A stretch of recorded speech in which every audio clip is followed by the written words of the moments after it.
Hello guys, sa isang bahay dapat merong circuit breaker. So circuit breaker guys, ito yung pag ganyan, pag nag-fluctuate yung kuryente nyo. Which is sa isang bahay 20 amperes kaya na.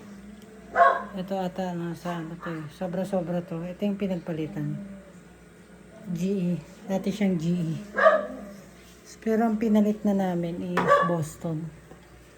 Plug-in lang. Dalawa kasi itong klase ito eh. Yung parang ito plug-in lang. Circuit breaker. 20 amperes. Ewan ko kung ano ba ito. Malaki yan. Ano ata ito eh. So, 15 amperes. Tama ba? Basta.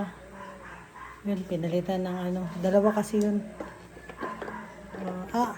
Sa isang ano kasi saksakan dapat merong nalakalagay na ano parang 20 amperes per ano saksakan.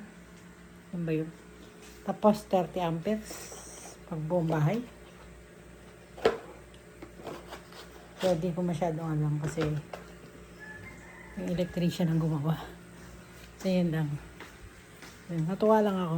Pero yun, sira na yun. Yun lang. Bye.